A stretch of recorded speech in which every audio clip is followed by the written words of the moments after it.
ఈరోజు మనం ఆస్తమా అంటే ఏంటి, అది ఎందుకు వస్తుంది, ఎవరిలో వస్తుందో తెలుసుకుందాం. నమస్తే, నా పేరు doctor DVR Reddy, senior homeo consultant Sneha homeopathy.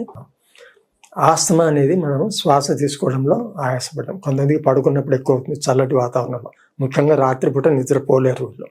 ఇది ఎందుకు వస్తుంది అని అంటే, ఇది ఎవరికైనా రావచ్చు, చిన్నపిల్లల కాడ నుంచి పెద్దవాళ్ళ వరకు, వృద్ధుల వరకు కూడా రావచ్చు. ఇది కానీ ఇది ఒక్కసారిగా రాదు, ఇది వంశపారంపర్యంగా వచ్చే అవకాశం ఉంటుంది, లేదా కొంతమందిలో మధ్యలో స్మోకింగ్ చేసే వాళ్ళలో రావచ్చు. ఇట్లా రకరకాల కారణాలు ఉంటాయి. సో ఈ చిన్నపిల్లలలో పాలు కానీ ఇట్లా తాగుతున్నప్పుడు కొంచెం ఉబ్బస వ్యాధి అనేది వచ్చే అవకాశం కొంతమందిలో ఉంటుంది, అది వంశపారంపర్యంగా వస్తుంది. కాబట్టి దీనికి సరిపోయినట్లుగా వాతావరణం, రీజన్స్ తెలుసుకొని దానికి హోమియోపతిలో చాలా మంచి మందులు ఉన్నాయి, అది వాడుకోవడం వల్ల మీకు ఈ ప్రాబ్లం నుంచి బయటపడవచ్చు.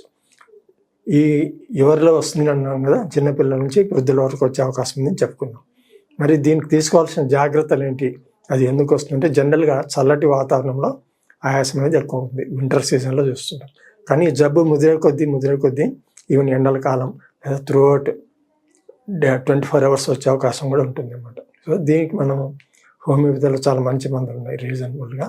అంటే ఎటువంటి రీజన్ బట్టి, వంశపారంపర్యమా, స్మోకింగా, ఇట్లాంటివి తెలుసుకుని మందులు ఇవ్వడం వల్ల ఇది తగ్గిపోతుంది. ఈ ఉబ్బసం అనేది ఎట్లుంటుందంటే, ఆయాసం పడుకుంటే కొంతమంది వస్తుంది, కొంతమందికి హార్ట్ ప్రాబ్లమ్స్ ఏమైనా ఉన్న వాళ్ళలో కూడా ఉబ్బసం అనేది వస్తుంది. ఎందుకంటే నీరు చేరిపోయి ఊపిరితిత్తుల పైన ప్రెజర్ పడుతుంది, అందుకు దీనివల్ల ఎక్కువ గాలి పీల్చుకోలేరు వాళ్ళు. న్యూమోనియా పేషెంట్స్లో వీళ్ళల్లో కూడా బ్రాంకైటిస్, ఆస్తమా అనేది చూస్తుంటాం. సో దీన్ని మనం గుండెకు సంబంధించిన జబ్బు వల్ల వచ్చే ఆయాసాన్ని మనం ఆస్తమానం, దాన్ని కార్డియాక్ ఆస్తమా అని అంటాం అనమాట. ఇట్లా రకరకాల కారణాలు ఉన్నాయి కాబట్టి ఇవన్నీ మనం చెప్పుకోవడం జరుగుతుంది. దీనికి రీజన్ బట్టి దానికి సరిపోయిన మందులు ఇవ్వడం జరుగుతుంది.